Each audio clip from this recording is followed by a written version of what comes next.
कामांचा वेगवान आढावा घेऊया। तुळजाभवानी मंदिरात 35 वर्षांनी काशीची गंगा उतरली आहे।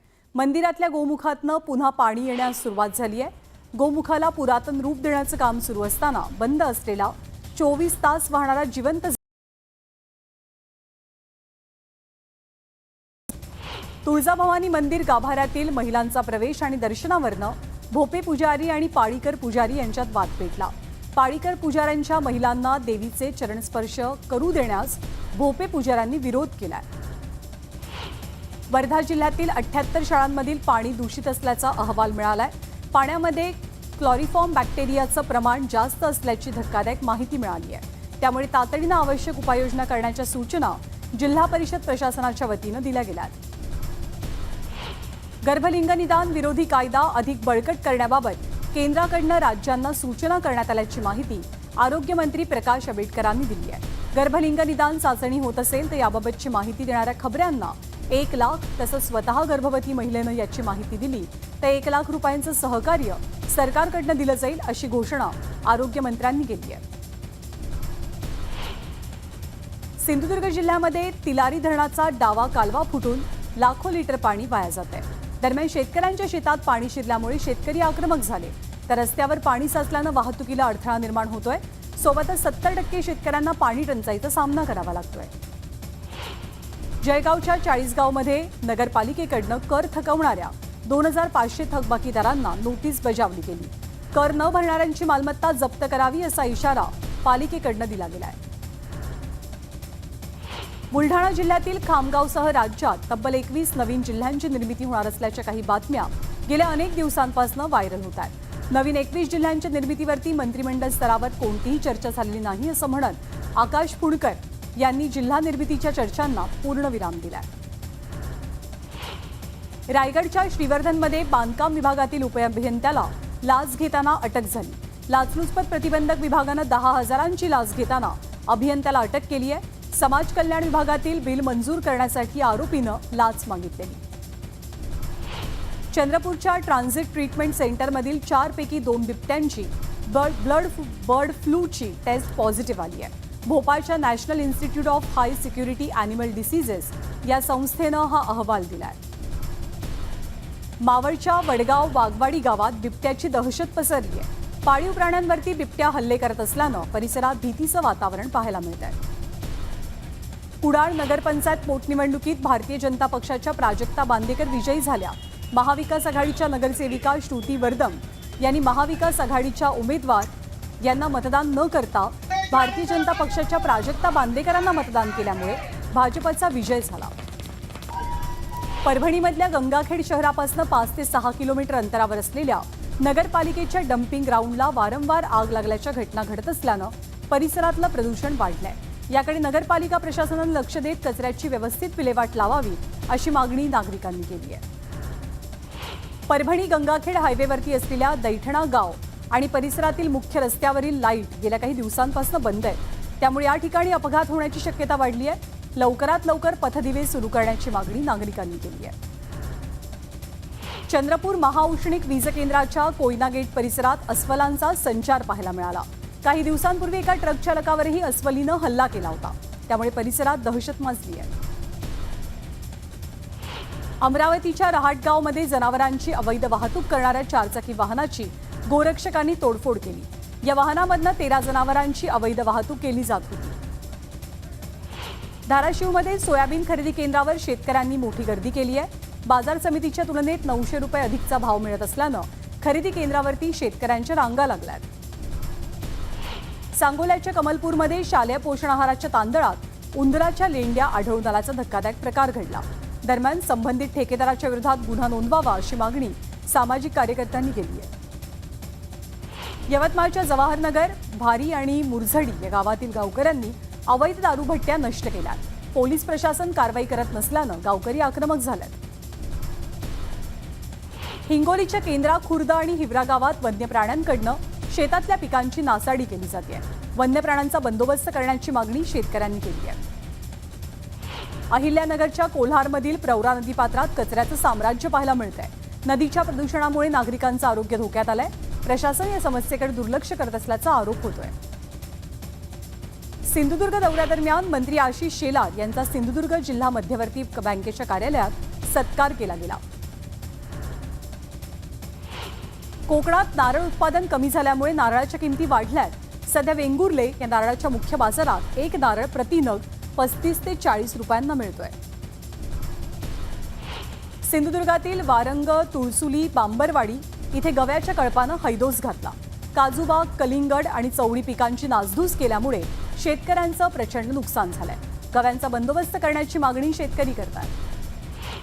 वर्ध्याच्या देवणीमध्ये आजपासून 2 दिवस महिला पैलवानांची दंगल रंगणार आहे. 400 महिला खेळाडूंचा कुस्ती स्पर्धेत सहभाग असेल. आणि यानंतर एक मोठी बातमी. केंद्रीय सहकार मंत्री अमित शहा आणि आमदार प्रवीण दरेकर यांच्यात महत्त्वपूर्ण चर्चा झाली आहे. मुंबईतल्या गृहनिर्माण संस्थांच्या पुनर्विकासासंदर्भात ही चर्चा झाल्याची माहिती आहे.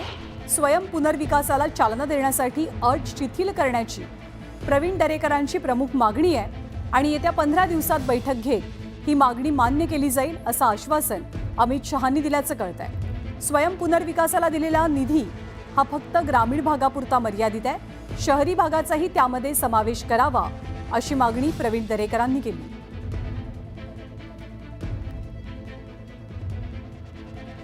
यापुढची बातमी धाराशिवमधनं आहे. धाराशिवमधनं शक्तीपीठ महामार्गाला कडाडून विरोध होतोय.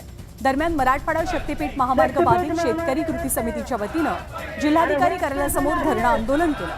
धाराशिवसह जिल्ह्यातील 13 ठिकाणी आंदोलन करत शेतकऱ्यांच्या वतीनं निवेदन दिलं गेलं. शक्तीपीठ महामार्गाविरोधात सांगलीमध्ये शेती बचाव कृती समिती आक्रमक झाली. शक्तीपीठ महामार्ग रद्द करा, अन्यथा जिल्ह्यात एकाही मंत्र्याला फिरू देणार नाही असा इशारा कृती समितीच्या वतीनं दिला गेला. शक्तीपीठ महामार्गाच्या विरोधात लातूरमध्ये शेतकऱ्यांनी 1 दिवसीय धरणं आंदोलन केलं. महामार्ग रद्द न झाल्यास अधिक तीव्र आंदोलन छेडण्याचा इशारा शेतकऱ्यांच्या वतीनं देण्यात आला. शक्तीपीठ महामार्गाविरोधात सोलापुरातही शेतकरी आक्रमक झालेत. महामार्ग रद्द करण्याच्या मागणीसाठी शेतकऱ्यांनी जिल्हाधिकारी कार्यालयासमोर आंदोलन केलं. शक्तीपीठ महामार्ग रद्द करा, अन्यथा मोजणीला येणाऱ्या अधिकाऱ्यांचे हातपाय तोडू असा थेट इशारा शेतकऱ्यांनी दिलाय. शक्तीपीठ महामार्गाविरोधात हिंगोलीतल्या शेतकऱ्यांनी जिल्हाधिकारी कार्यालयासमोर धरणं आंदोलन केलं. आमच्या शेतातनं हा महामार्ग जाऊ देणार नाही असा इशारा शेतकऱ्यांनी यावेळी दिला.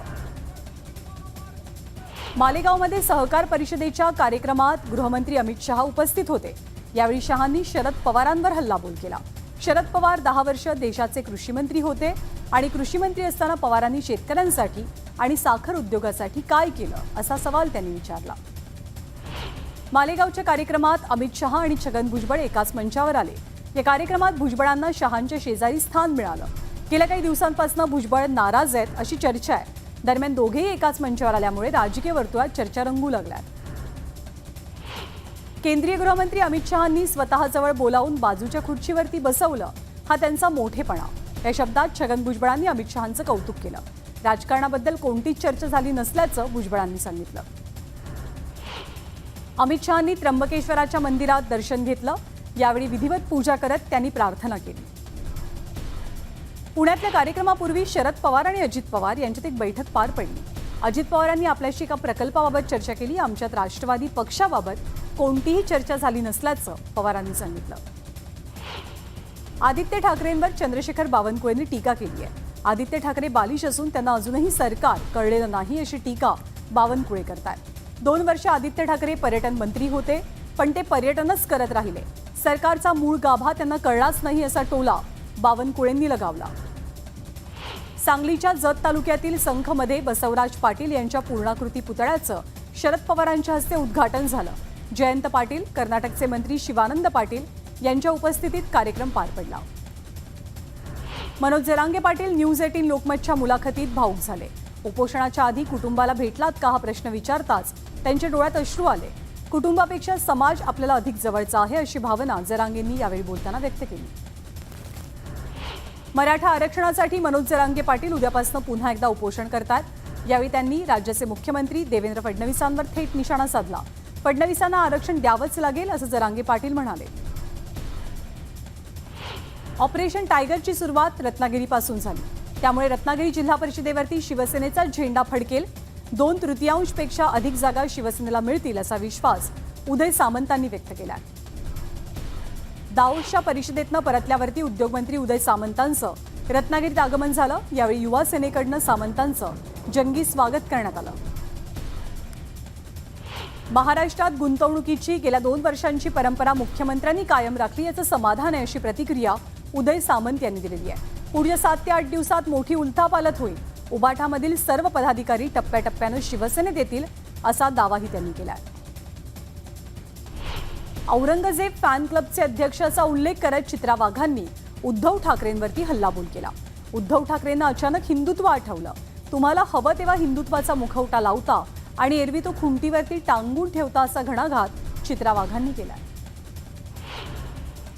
रामदास आठवलेंनी अमेरिकेचे राष्ट्राध्यक्ष डोनाल्ड ट्रम्प यांचं अभिनंदन केलं।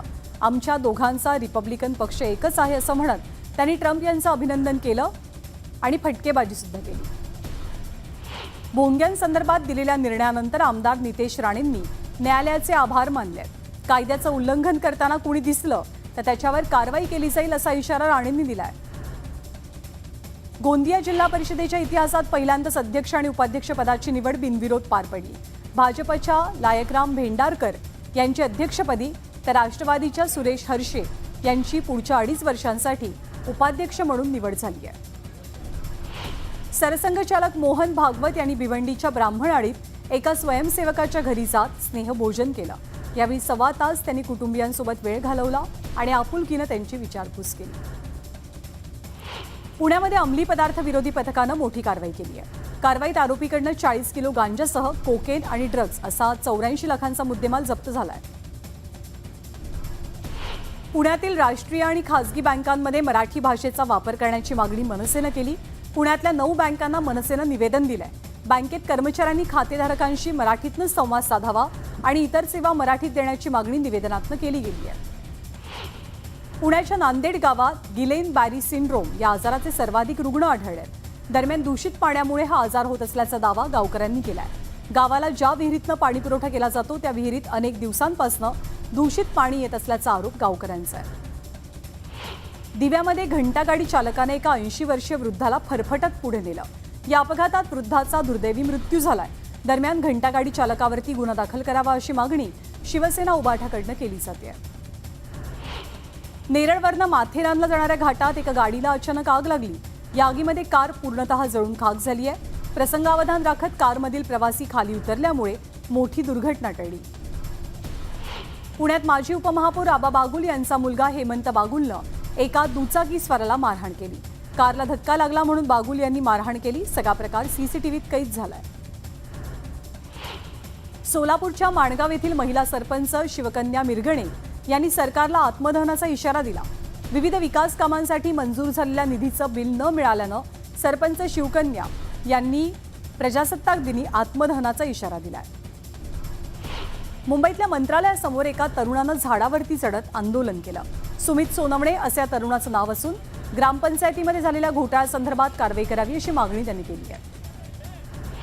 चंद्रपूर जिल्ह्यातील पायली गावच्या ग्रामस्थांनी पायली भटाळी गट ग्रामपंचायत कार्यालयासमोर धरणं आंदोलन सुरू केलं।